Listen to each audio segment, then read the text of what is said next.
Namo tassa bhagavato arahato samma sambuddhassa. Namo tassa bhagavato arahato samma sambuddhassa. Namo tassa bhagavato arahato samma sambuddhassa.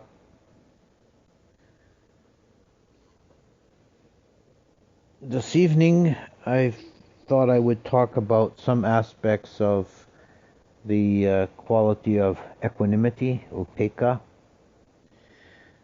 This is a very central aspect of developing the mind, developing this quality of upekkha. There are different aspects or forms or modes of upekkha in different contexts. In the simplest aspect, the most rudimentary aspect of upekkha, it's one of the Weidna, the feelings, and it's used as another name for adukkama sukham, neither pleasure nor pain, the neutral feeling. This is in itself not a highly developed spiritual quality, it's just a feeling tone. The classification of Weidna is most basically given in three: pleasant, unpleasant, and neutral. And I think that if it were possible to keep a running total of your feelings during the course of the day, and there's a feeling associated with each sense impression, so there's multiple numbers of instance of Weidna occurring in each second. If we could keep a running total of the instances of pleasant, unpleasant, and neutral, I think for most people, most of the time, you'd find neutral predominates. Most stuff is just not, that we experience through the senses, is just not strong enough to stir us into pleasant or unpleasant. So there's nothing particularly elevated or special about neutral feeling. It's just one of the reactive tones that the mind takes when it encounters a sense object.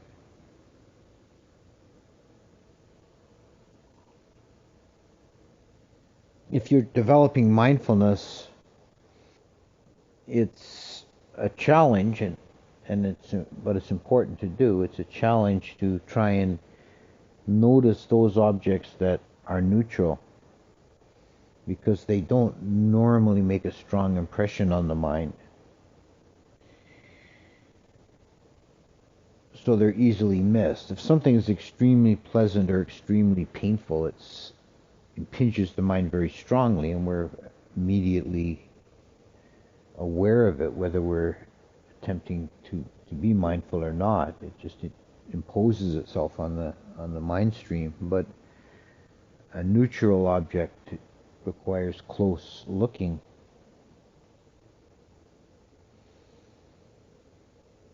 Not being aware of the neutral objects leads the mind into dullness and boredom, sloth and lethargy.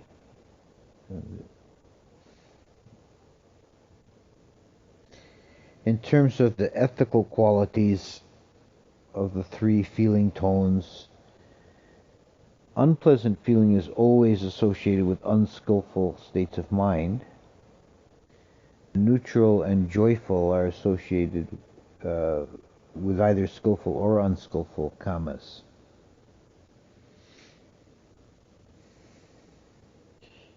So one aspect of the relationship between joy and equanimity in terms of feeling tones is that for kamic actions, whether they're positive or negative, joy acts as a force multiplier.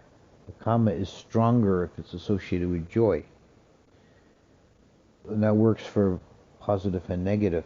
So if you're doing a positive deed, you're doing an act of kindness or generosity, if it's done with joy in the heart, the kama is stronger.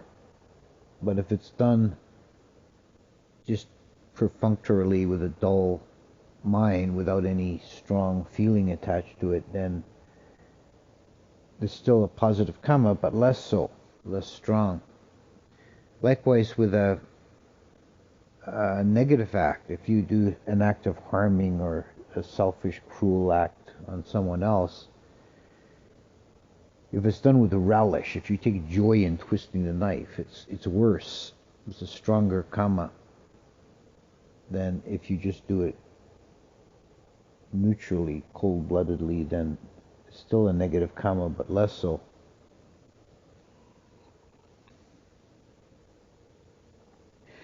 On the topic of, before we leave the aspect of feelings, it's a teaching in Abhidhamma that only the mind sense and the sense of touch are capable of producing pleasant and unpleasant feeling. That vision, hearing, taste, and smell on their own only produce upekkha, neutral feeling. So when, for example, we see something beautiful, like a sunset, and we feel joy in the heart, it's not the visual impression directly that causes the joy. It's the mind, the mind sense taking that visual object. Whereas if you get, for example, poked with a sharp stick, then that's painful directly on the body, and there's no necessity for further processing. It's immediately a painful sensation.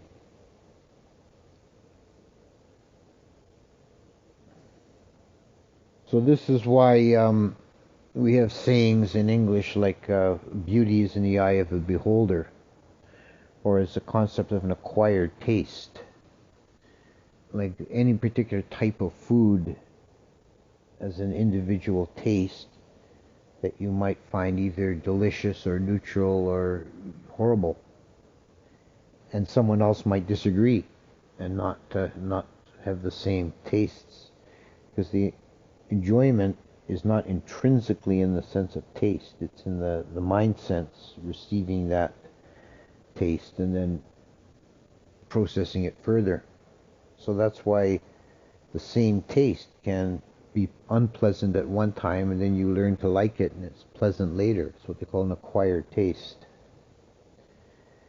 You know, a common example is little children generally don't like anything other than sweet taste. As you get older, you appreciate more sour and bitter flavors. You know? So upekkha as a feeling tone is the lowest, the simplest, or the most immediate aspect of upekkha. Otherwise, upekkha can be classified as sankhara, a mental formation. And this itself has several different aspects. And it's found in various lists, such as the 10 paramitas and the 5 spiritual faculties.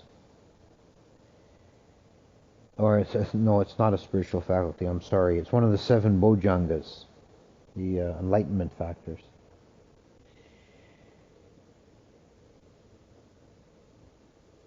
And as a mental formation, it's in the most general application, you could say it's the sense of centeredness, inner peace, and non-reactiveness. And this applies to things like the list of the 8 worldly dhammas. The 8 worldly dhammas is something to be avoided, and that is gain and loss, pleasure and pain, fame and dishonor, praise and blame. So there are 4 pairs. And you think praise and blame, for example, somebody praises the work you've done and says what a good job, how skillful you are. You feel all happy and puffed up. And then The next day somebody criticizes you, you're lazy, you're useless, what good are you? And you feel all sad and dejected. This is reaction to the worldly dhammas. And it's the same with the other ones, fame and dishonor, gain and loss, pain and pleasure. And if you succumb to the worldly dhammas, your experience of life is like a roller coaster. You're feeling like the uplift, you're feeling real happy and giddy. And actually at that time, it's not even this type of happiness or giddiness is not very useful. It can make you foolish and heedless. Then you get the downside, you get depressed and dejected and miserable. And so either way, you're not very effective, and it's certainly not a very peaceful way to be. And it's also makes you dependent for your well-being and peace on external circumstances. And external circumstances are not ever entirely under your control. In fact, they're very little under your control. So if you're dependent on external circumstances for your peace and contentment and happiness and your inner well-being, then you're always going to suffer. You're going to be up and down, and it's going to be a very unpleasant experience.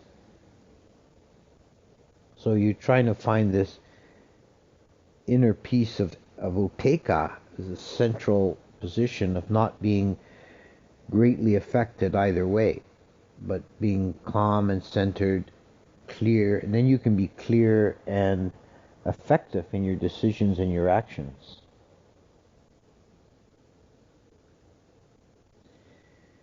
There's a Taoist story that illustrates the point of us not being swayed by the worldly dhammas. It says that there was a farmer, and one day his horse run away, and his neighbors were sympathizing with him and saying, "Oh, this is terrible. What are you going to do? How can you plow your field? You lost your horse. This is a disaster." And the farmer's just, well, could be good, could be bad. And just carries on with his day. And then a week later, the horse comes back leading another horse with it. So now he's got two horses. And his neighbors are all excited. "Oh, this is wonderful. This is great. What a stroke of good fortune. What a lucky man." He says, "Oh, could be good, could be bad. Who knows?" He just carries on. And then his teenage son takes charge of the new horse and is trying to train it, riding it, trying to break it in, and it throws him off, and the son breaks his leg. And the neighbors are all, "Oh no, your son broke his leg. We're so sorry for you." And he says, "Oh, could be good, could be bad." And then a few days later, the son's still bedridden with a broken leg. The king's men, they send a squad of armed soldiers through to round up young boys to take them into the army. They're drafting, pressing boys into the army, and so they miss this guy's son because he's got a broken leg. So this is, could be good, could be bad. The ups and downs of life is just a natural course of life. And if you can stay centered and just deal with the situation at hand from a peaceful, centered position without being stressed out or elated or dejected, but just here's what's on my plate at this moment, I have to deal with it, carry on. That's upekkha, as a life strategy, you could say.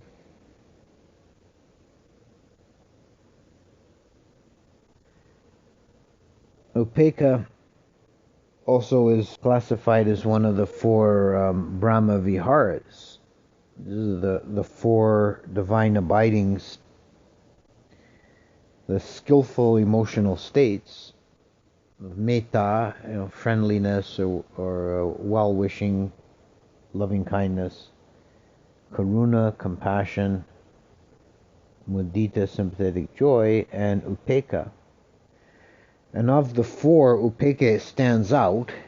It's special, and it's considered to be higher, more refined than the other three. Visuddhimagga, in its chapter, Buddhaghosa's chapter on Brahma-viharas, he treats Upeka as kind of like a graduate course, that you have to master one of the other Brahma-viharas before you can practice Upeka. And I think that's a little extreme. I think it's, it may be that you can't fully master Upeka without one of the other three. But, I don't think there's any bar to trying to attempt to practice Upeka right from the beginning. The difference between Upeka and the other three is that the other three Brahma-viharas, they involve an aspiration. May all beings be well and happy. May all beings be without suffering. May all beings continue to enjoy good fortune. So there's a lack of complete acceptance or contentment. There's some aspiration or wish for things to be different. And this is a wholesome practice, but it's not the most refined or subtle. With Upeka, there's no aspiration or intention to change anything. The traditional contemplation for Upeka is all beings are subject to their karma, heir to their karma, abide supported by their karma. So it's a neutrality extended towards beings. That whether the being is pleasant to be around or unpleasant, whether he or she is skillful or unskillful, whether they're wise or foolish, you hold them in the same way, as recognizing their condition is just a product of their karma. And their decisions and actions now will determine their condition in the future.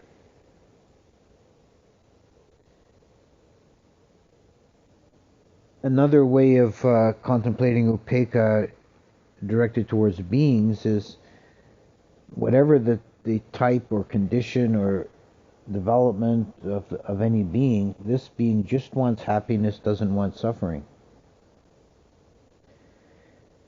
So Upeka directed towards beings, however we find a way to bring that up, is having the mind emphasize or focus on that aspect of beings which is universal. On an aspect that is the same or equal or common to all sentient beings. Obviously, in the multiplicity of sentient beings, there's many diverse kinds and species and types, and each individual is in many ways unique and different, diversified from each other. But there's also an aspect that is common. All beings have, if they're sentient beings, they have some degree of consciousness. And they can feel pleasure and pain. So they have this aspect, at least, which is universal and common. And Upeka, as a Brahma-vihara, focuses on that and lets go any discrimination between or among beings.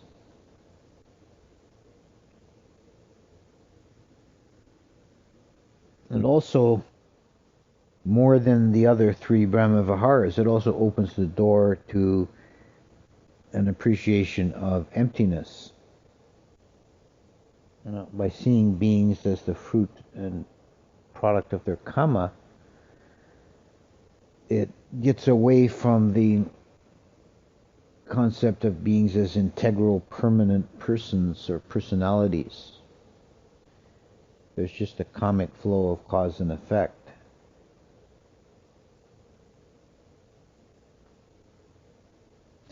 In terms of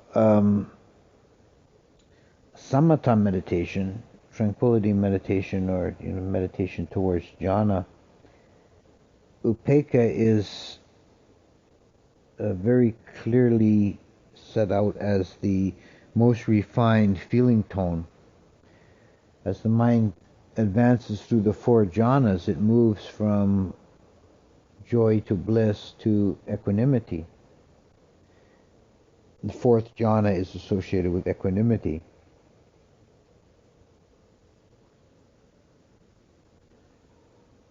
Which in this aspect is very profound. It's far beyond just a simple neutral feeling. It's a profound peacefulness,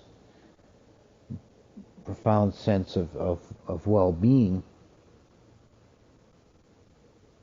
and expansiveness.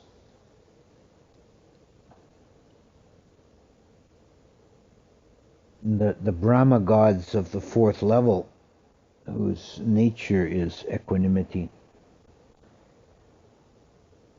are the only ones who are not subject to the periodic destruction of the world systems.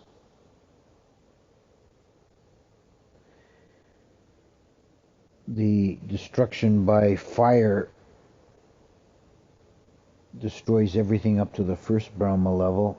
Destruction by water destroys everything up to the second, and destruction by air destroys everything up to the third. But the fourth level becomes the refuge of beings in between world systems, and it's not destroyed.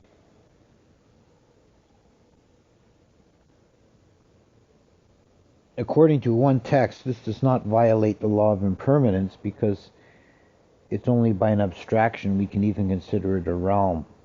They're just individual beings dwelling there at peace, and they are impermanent. Although very long-lived, they have a lifespan.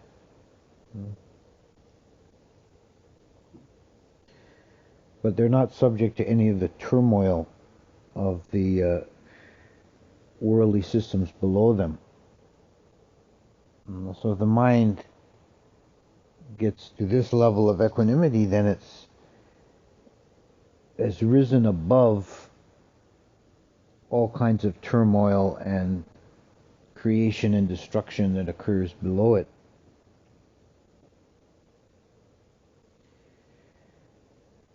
Upekkha also has a important place in the path of vipassana, clear seeing, development of mindfulness and wisdom.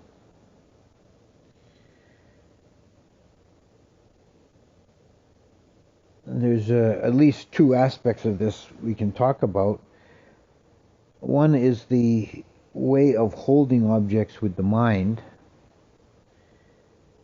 and this involves a very precise and special kind of equanimity. And it's a very neat Pali word for it is tatra majjhatthata, which a literal breakdown of the word would mean being in the middle about that. It's translated generally as specific neutrality, which carries the sense of it very well. The tatra part means that. It's pointing, like it's a very specific pointing word, like this. You're not just neutral about anything in general, but that. And that is the object of consciousness at this moment. So whatever arises to consciousness at this moment of time, one is in the middle about that. So every object of consciousness is treated with the same attention.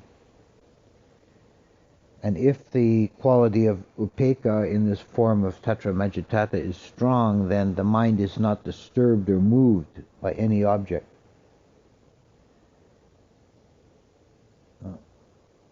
It's not lost to fear or fascination or grief or excitement.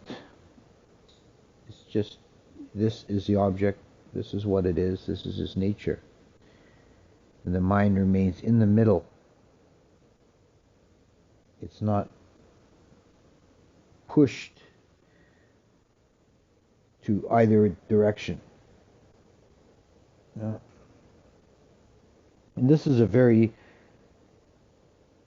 stable, peaceful, and strong place to be.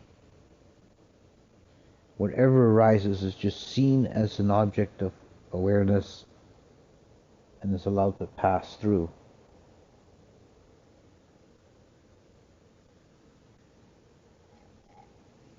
It's beyond even the sense of letting go, because letting go implies you've held it.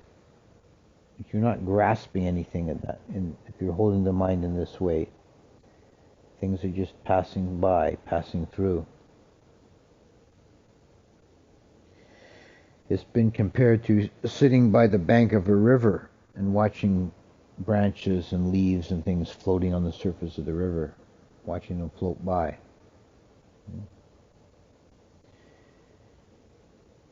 And this is an application of central principle.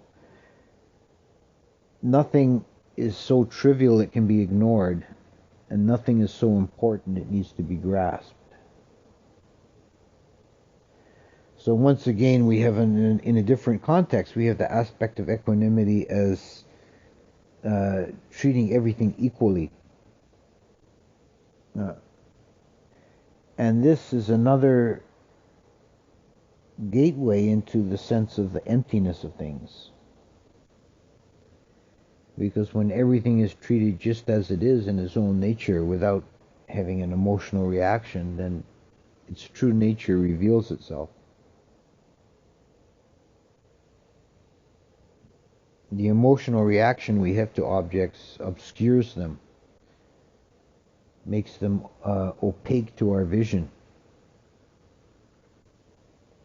But if they're seen with this specific neutrality, it has this penetrating or piercing quality that the object is known through and through.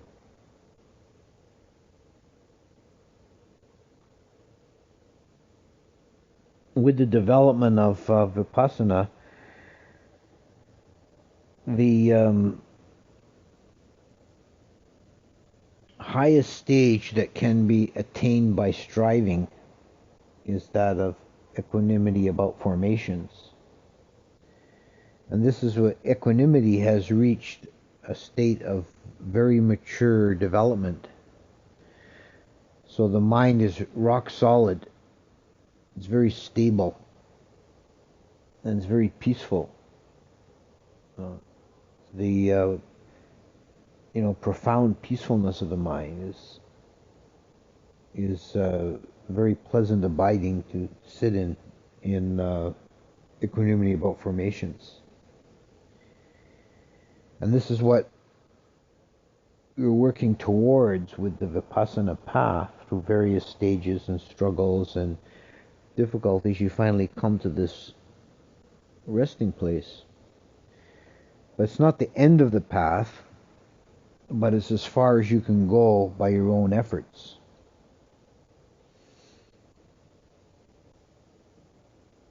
The Visuddhimagga has this very evocative image of one in equanimity about formations. It's like a ship at sea. In the old times, a common navigational technique was to carry a cage with the birds in it, like crows, and the sailors would release a crow and they'd watch which way it went. It would fly off to the north, and if it didn't find land, it would come back to the ship. It would rest a little while, then it would fly off to the east, and if it didn't find land, it would rest, and so on. And eventually it didn't come back, and they'd know that land lie in that direction. I say the mind in equanimity about formations is like the ship, and consciousness is like the crow, and it keeps going out, seeking the other shore again and again and not finding it. But eventually it doesn't come back anymore. No, it's found the other shore. It's found the unconditioned. And that's just a natural unfolding, a process of the mind. There's no way by effort of will or by reasoning that you can find the unconditioned. All you can do is prepare the ground and have the mind in that state that it becomes possible.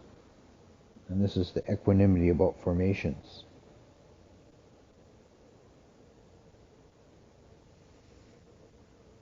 So I would say that's the highest or most subtle form of equanimity.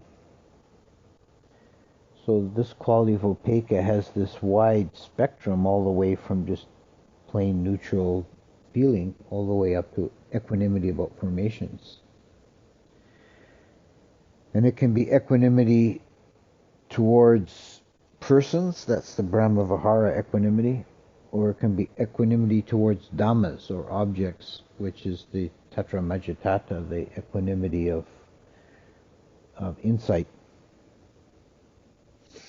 But in all its modes and aspects, it's a very important spiritual quality to develop.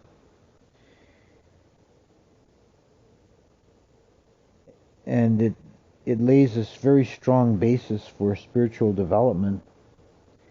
And one who is equanimous generally finds the ups and downs and turmoils of life easier to handle, because you're operating from a central point of calm and clarity. You know, you're not getting upset. You're not getting giddy with excitement. You're just dealing with life as it comes.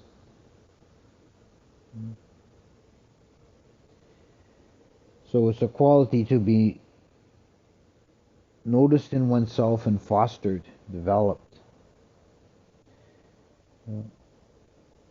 And I think I'll leave it at that. That's various aspects of upekkha.